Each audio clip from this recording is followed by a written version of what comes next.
Assalamu alaikum wa rahmatullahi wa barakatuh. Thank you for joining us for another episode of Prophetic Dua. The Prophet ﷺ was sitting with one of the companions, Shaddad ibn Aus, and he said to him, "O Shaddad, if you see the people treasuring or hoarding gold and silver, فَأَكْنِزْ هَؤُلَاءِ الْكَلِمَاتِ, then you should treasure and go after these words that I'm about to teach you." And subhanAllah, the Prophet ﷺ values these words so much. He's talking about these words, he's valuing them so much, he sees all these importance in them, and he's telling us, take this really seriously, take this really important. If you see people going after gold and silver, in another narration, if you see them going after dinar and dirham, dollars and cents, then you should go after these words. And why is the Prophet valuing these words so much? Because gold and silver and dollars and cents, those are keys that can open the dunya. But these words are so powerful, they can open for you both this world and the next world, the dunya and the akhirah. So he tells Shaddad, learn these words from me. What are these words of the Prophet ﷺ? The Prophet ﷺ sitting with Shaddad, he tells him, Allahumma inni as'aluka al-thabatu fil amr. Oh Allah, I ask you steadfastness in the affair, in my affairs. وَالْعَزِيمَةُ عَلَى الرُّشْدِ, and determination along to the right course of action. وَأَسْأَلُكَ مُوجِبَاتِ رَحْمَتِكَ, and I ask you all that obligates your mercy. وَعَزَائِمَ مَغْفِرَتِكَ, and that which is a means to your forgiveness. وَأَسْأَلُكَ شُكْرُ نِعْمَتِكَ, and I ask you to allow me to be grateful for your blessings. وَحُسْنِ عِبَادَتِكَ, and I ask you to allow me to worship you in the best manner.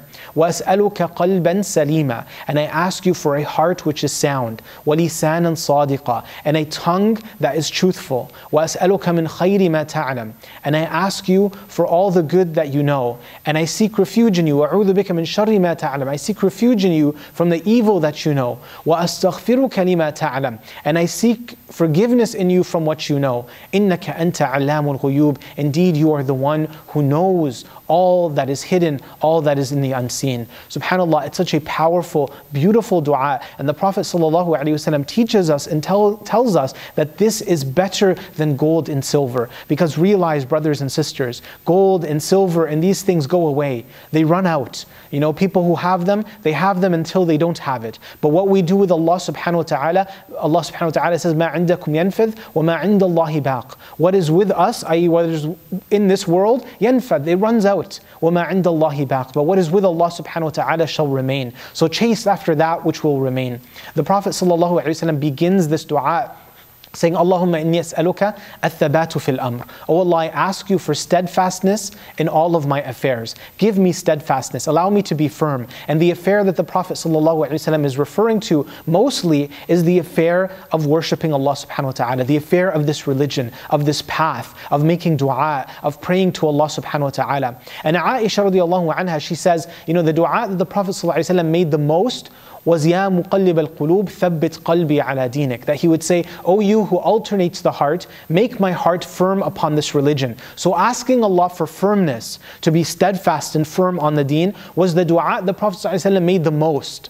And he begins this dua with that same ask, "Oh Allah, make me firm in this religion." Being firm in this religion is a tremendous treasure. It is a great gift from Allah subhanahu wa ta'ala. To die as a Muslim is better than all the gold and the silver in this world. What can be better than to die with faith in our heart with Allah subhanahu wa ta'ala? And the fact that the Prophet ﷺ himself is the one asking to be steadfast, like he is making this dua the most. Aisha says the dua he made the most is for Allah to make him firm and to make him steadfast. Never take the fact that you are a believer for granted. If the Prophet ﷺ is the one asking Allah to make him firm, then all of us should realize that none of us should take the fact that we are Muslims for granted. Just because we are believers today does not mean that we will be tomorrow. So ask Allah to keep you firm upon His religion, firm upon this path. Now how can we maintain, or how can we attain this steadfastness, this firmness upon this religion? The next thing the Prophet ﷺ says answers that question. وَالْعَزِيمَةُ عَلَى الرُّشْدِ. Oh Allah, grant me determination upon the righteous path. To attain steadfastness, that firmness that we've asked Allah subhanahu wa ta'ala for in our religion, we need to find determination, azima. The secret to being firm in this religion is the secret of being determined. You know, the secret of being firm in our salah, the secret of being firm in our fasting, the secret of being firm in our dhikr of Allah subhanahu wa ta'ala, the secret of being firm in avoiding sins, the secret to all of this is in being truthful and in having real determination with Allah subhanahu wa ta'ala. And this concept of azima, of determination, Allah subhanahu wa ta'ala uses it to describe the best prophets, the best messengers. You know, Allah subhanahu wa ta'ala says, وَاصْبِرْ كَمَا صَبَرَ أُولِي الْعَزْمِ مِنَ الرُّسُلِ. Be patient just as أُولِي الْعَزْمِ, the messengers of strong determination, were patient. And so who are these messengers of strong determination? It is Nuh and Musa and Ibrahim and Isa and our Prophet Muhammad sallallahu alaihi wasallam. Nuh and Ibrahim and Musa and Isa and our Prophet sallallahu alaihi wasallam. And so look at and consider the lives and the determination in the lives of all of those righteous, amazingly determined prophets. Look at Nuh alayhi salam, who called and preached to his people for 950 years. Look at the determination of Ibrahim alayhi salam, who was thrown into the fire, cast away by his father, and yet he perseveres and continues to carry the call and the message to Allah subhanahu wa ta'ala and the message of Tawheed, of La ilaha illallah. What amazing determination is that? Look at the determination of Musa alayhi salam, who fought against the worst of all the tyrants, Fir'aun, and he faces defiance even from his own people, yet he remains determined and continues determined upon the path of Allah subhanahu wa ta'ala. Look at Isa, who's fought by his own people until they even tried to kill him. And our Prophet Muhammad sallallahu alaihi wasallam, how often did they abuse him? How often did they fight him? How often did they insult him? How often did they attack him? And he sallallahu alaihi wasallam remained steadfast and firm and determined. They attacked him, they tried to strangle him to death. They threw upon his back sallallahu alaihi wasallam the carcass of a dead camel. They plotted and planned to assassinate our Prophet sallallahu alaihi wasallam. They boycotted and tried to starve him sallallahu alaihi wasallam. He would see his companions being tortured and killed just as they opposed him with brutality from the path of Allah subhanahu wa ta'ala. They also tried to seduce him away from the path of Allah azza wa jal. They offered him money. They offered him kingdom. They offered him women. If only he would abandon calling to La ilaha illallah. But he responded with determination. He said, if they put the sun in my right hand, if they put the moon in my left hand, I would not abandon this call.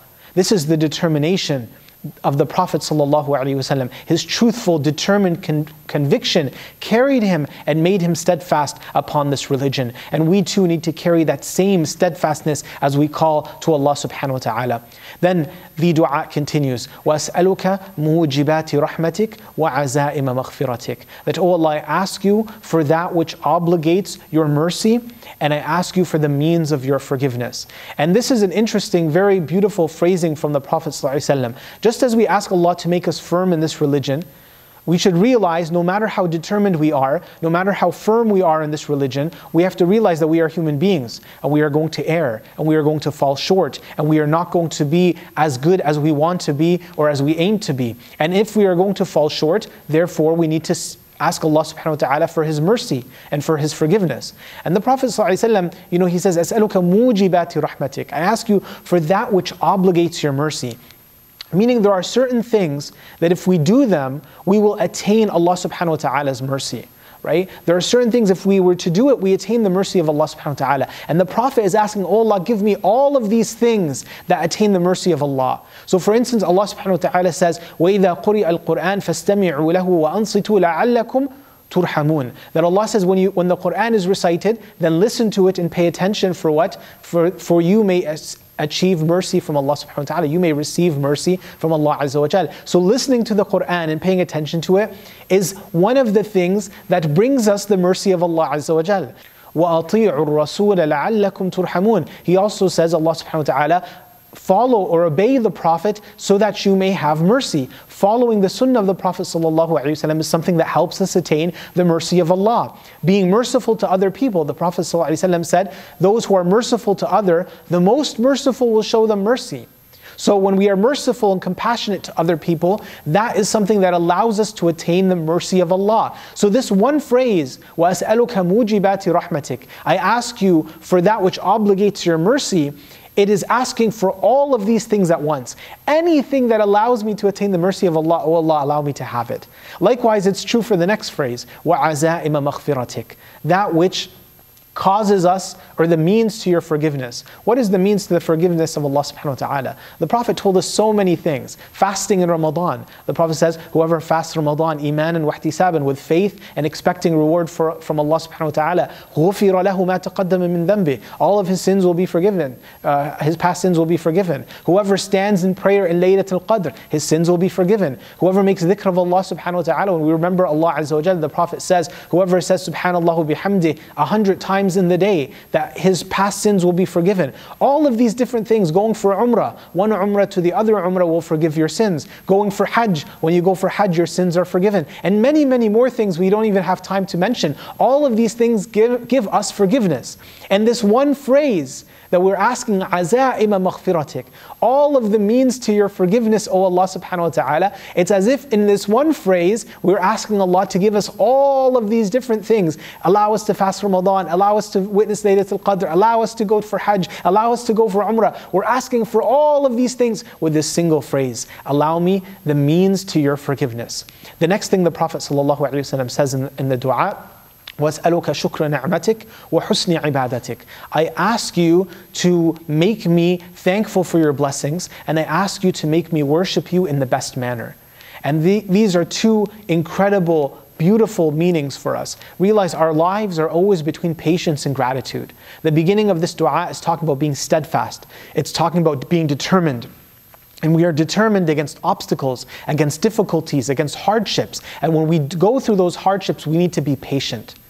But when we are not going through obstacles and hardships and difficulties, and life is good, and we are witnessing and living luxuries and ease, then what do we need to be towards Allah subhanahu wa ta'ala? We need to be thankful. So these two elements capture all of our faith, all of our iman in Allah subhanahu wa ta'ala. And so we need to so we ask Allah subhanahu wa ta'ala, just as we are asking Him for steadfastness and firmness against difficulty, we need to ask Him to allow us to be grateful. Allow us to recognize the blessings of Allah subhanahu wa ta'ala and to be grateful for the blessings that Allah has given us.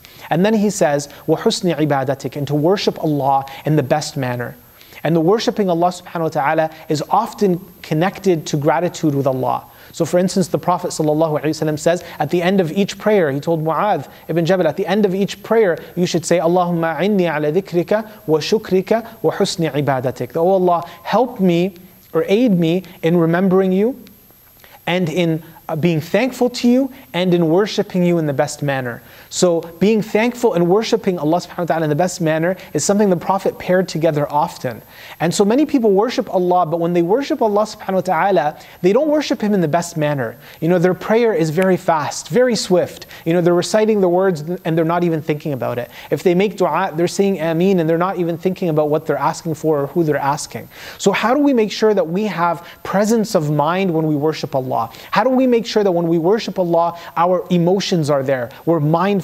The way to do that is to realize that we owe Allah subhanahu wa ta'ala way more than the 5 minutes of salah that we're praying, right? We owe Allah subhanahu wa ta'ala way more. Why not extend your prayer by a couple of minutes? Allah has given us so much. So by recognizing all the blessings of Allah subhanahu wa ta'ala and that He's given us, it allows us to understand how much we owe Allah subhanahu wa ta'ala. Then the Prophet sallallahu alaihi wasallam moves on to the next point. And he says, وَأَسْأَلُكَ قَلْبًا سَلِيمًا وَأَسْأَلُكَ لِسَانًا ذَاكِرًا. I ask you for a sound heart and for a truthful tongue. And this is really the focal point of this entire dua, that we are given a sound heart, قَلْبًا سَلِيمًا, right? All that we ask for, to be steadfast, from the means of forgiveness and mercy, from gratitude, all of this emits from a heart that is sound. This is the real treasure. This is the true treasure, the heart that is sound. Allah subhanahu wa ta'ala mentions the dua of Prophet Ibrahim in the Quran, وَلَا تُخْزِنِي يَوْمَ يُبْعَثُونَ. Do not humiliate me on the day of resurrection.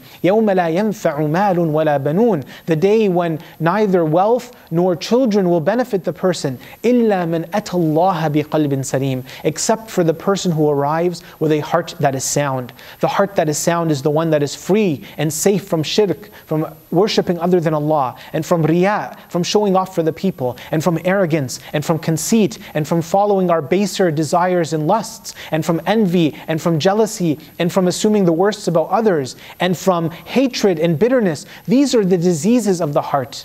And the sound heart is the one that is free of all these diseases. These diseases pull us in one direction or another away from Allah Azza wa Jal. So the sound heart is the one that has no space for these diseases because it is consumed with the love of Allah and with longing Allah and with wanting to be with Allah subhanahu wa ta'ala and with wanting to have a closeness with Allah Azza wa Jal.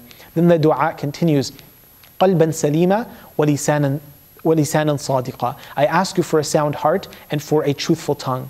In another narration, وَلِسَانًا ذَاكِرًا, a tongue that remembers Allah. A truthful tongue, meaning that we are saying, oh Allah, we asked you for all of these things. Let us be truthful in it. Let us be the people who actually mean what we say. Let us be the people who are truthful, that when we ask you to be firm, we actually want to be firm. We want to be firm on this religion. We're not simultaneously planning to harm people, steal from people, backbite about people. While we're asking you to be firm on the religion, we're also doing things that belie that thing that we're asking you. Oh Allah, make us firm, make us truthful in what we are asking you. And more importantly, the Prophet ﷺ ties the idea of the sound heart with the state of our tongue. And the Prophet ﷺ mentions this reality in many different ahadith of the Prophet ﷺ, that he says that لا يستقيم إيمان عبد حتى يستقيم قلبه, that the faith of a servant will never be firm until their heart is firm. And their heart will never be firm until their tongue is firm. So the Prophet ﷺ wants us to know that our hearts are connected to our tongues and vice versa. What we say affects the status of our heart. And what we feel affects what we say as well. These two things are connected and we have to pay a lot of attention for it. And the Prophet ﷺ then, he says, وَأَسْأَلُكَ مِنْ خَيْرِ مَا تَعْلَمْ وَأَعُوذُ بِكَ مِنْ شَرِّ مَا تَعْلَمْ, that I ask you for the best of what you know and I seek refuge in you from the evil that you know. And so we have to recognize we're asking Allah Azza wa Jal, the most powerful. He is the one who knows everything. And He says, وَأَسْتَغْفِرُكَ لِمَا تَعْلَمْ, and I seek refuge in you from what you know. Right? There are sins that we do that we forget about, and we don't even realize that we need to seek the forgiveness of Allah subhanahu wa ta'ala. Allah says, أَحْصَاهُ اللَّهُ وَنَسُوا. Allah has kept account, but people have forgotten. So we ask Allah for forgiveness for the things that we have forgotten. إِنَّكَ أَنْتَ عَلَّامُ الْغُيُوبِ. Indeed, you are the one who knows all that is hidden. We're asking a great and powerful Lord who is so knowledgeable, who knows the things that we do not know and are not capable of knowing. We ask Allah subhanahu wa ta'ala to give us all these amazing benefits and to allow us to attain this treasure the Prophet sallallahu alaihi wasallam spoke about. Join us inshallah in the future for more episodes of prophetic dua. Assalamu alaikum wa rahmatullahi wa barakatuh.